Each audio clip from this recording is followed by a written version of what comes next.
రీసెంట్గా పవన్ కళ్యాణ్ గారు పహల్గామ్లో జరిగిన ఇన్సిడెంట్ మీద అక్కడ ఉన్న ఒక పర్సన్ చనిపోయారు కదమ్మా, టెర్రరిస్ట్ అటాక్లో. ఆ పర్సన్ ఫ్యామిలీకి 50 లక్షల దాకా ఇవ్వడం జరిగింది. ఎలా అనిపించింది మీకు? అక్కడ కాశ్మీర్ దగ్గర అనంతనాగ్ ఏరియాలో జరిగింది కదా ఈ పహల్గావ్ సంఘటన. మొత్తం దేశాన్ని మొత్తాన్ని నిద్రలేపింది ఒకేసారి. ఇంత ఉగ్రవాదం, టెర్రరిజం ఏంటని. దీనికి పవన్ కళ్యాణ్ గారు స్పందించడం చాలా ఆనందంగా ఉంది. ఆ కుటుంబానికి ఇది చేయటం. ఒక పాప బాబు ఉన్నట్టున్నాడు, నెల్లూరు వాసికి. ఆయనకి అలవాటైన పనే కదా, కొత్తగా ఉంది. ఆయన చిన్న చిన్న ఇబ్బందులకే ఇదయ్యేవాడు. ఆ టెర్రరిస్టు అటాక్ అంటే ఆయన రెస్పాండ్ అయిన తీరు ప్రతి ఒక్కళ్ళకి ఆనందాన్ని ఇస్తుంది. కానీ ఈ టెర్రరిజం అనే దాన్ని ఇది లేకుండా, ఎలాంటి మన దేశంలోనే కాదు ఏ దేశంలోనూ ఇలాంటి చర్యలు జరగకుండా ఇంకా మంచి కేంద్రం ఇప్పుడు తీసుకుంటున్న నిర్ణయాలు ఏవైతే ఉన్నాయో అవన్నీ బాగున్నాయి. ఇంకొంచెం యుఎన్ఓ కానీ యునెస్కో ఇలాంటివి వరల్డ్ వైజ్గా అన్ని కంట్రీస్ ఇదయ్యి మన దేశమే కాదు ఎక్కడ జరగకుండా ఇలాంటివి నిర్ణయాలు తీసుకుంటే బాగుంటాయి. అంటే బేసిక్గా అటాక్ జరిగిన తర్వాత ఎవరైనా సరే టికెట్ ఈజీగా వదిలేస్తారు, పైనుంచి ఫండ్స్ వస్తాయిలే, మోడీ నుంచి వస్తాయిలే, సెంట్రల్ లెవెల్లో జరిగింది కదా ఇష్యూ అని. కానీ ఒక డిప్యూటీ సీఎం పొజిషన్ ఉంటే ఒక రాష్ట్రంలో ఉండి ఈయనే స్వయంగా వెళ్ళి 50 లక్షలు ఇవ్వాల్సిన అవసరం ఉందంటారా? తప్పకుండా ఉంది. ఎందుకంటే ఇది సెంట్రల్ పట్టించుకోవట్లేదు అనడానికి లేదు. అంటే సెంట్రల్ ఇస్తుందా లేదా అని. సెంట్రల్ నుంచి నాకు తెలిసి వచ్చే ఎక్స్గ్రేషియా ఏదైతే ఉందో అది ఆటోమేటిక్గా ఫ్యామిలీ అందరికీ వచ్చింది. ఎవరు నేవీ ఆఫీసర్ కొత్తగా మ్యారీడ్ పర్సన్కి కూడా వాళ్ళకు కూడా ప్రతి ఒక్కరికి ఇస్తారు.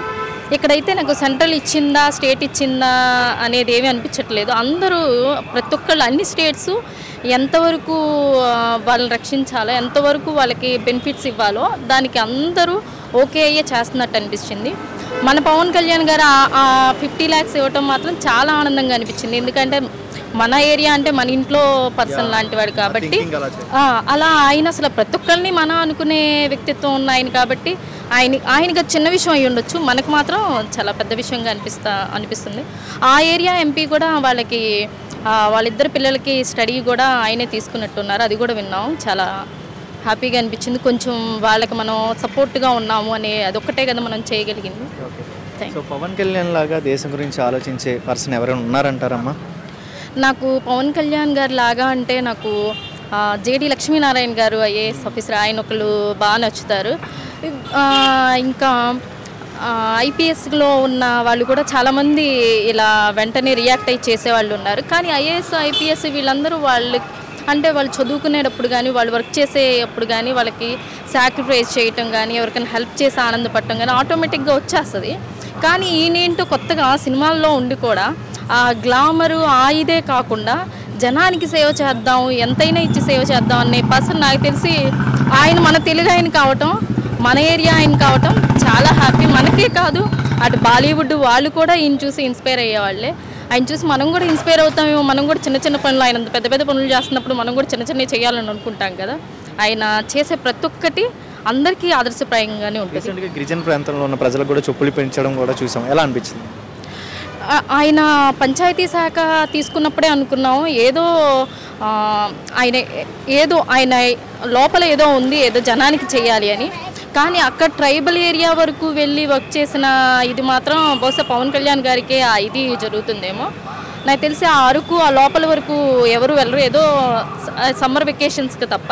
కానీ ఆయన ఆ రోజు ఆయన రోజు గిరిజన ట్రైబ్స్ తిరిగే టైంలో వాళ్ళ బాబుకు కూడా సింగపూర్లోనే ఇక్కడ యాక్సిడెంట్ అయితే ఏదో చేతులు కాలాయంటే ముందు అక్కడ తను ఏదైతే అనుకున్నాడు ఆ ప్లాన్ కంప్లీట్ చేసి మరీ వెళ్ళాడు. అది చాలా ఇదిగా అనిపించింది. అంటే ఉన్న జనం అందరూ నా పిల్లలే, నా వాళ్ళే అనుకున్నట్టు.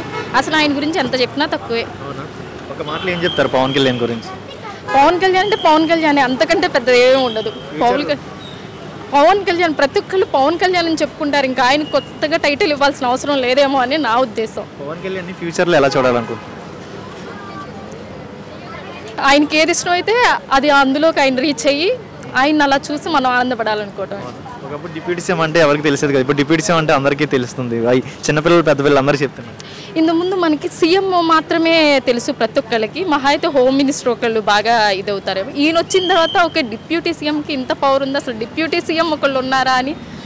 మామూలుగా సీఎంకి ఒక 2-3 డిప్యూటీ సీఎంస్ ఉంటారు కదా. ఇంత ముందాక ఆ డిప్యూటీ సీఎం వాల్యూ తెలిసేది కదా. ఆయన వచ్చిన తర్వాత ఆ డిప్యూటీ సీఎం ఎంత చూడటానికి ఎంత అందంగా అనిపిస్తుందో ఆ పదవిలో ఆయన అలంకరించడం కానీ, నాకు తెలిసి ఆ టీడీపీ పార్టీలో ఉన్నప్పటికీ ఆయన్ని వాళ్ళు కూడా తీసుకునే రెస్పెక్ట్ చేసే విధానం కానీ ఇది కూడా నాకు చాలా బాగా నచ్చింది. నాకు స్టేట్ పాలిటిక్స్ చాలా చాలా ఫ్రెండ్లీ నేచర్గా జరుగుతున్నాయి అనిపిస్తుంది.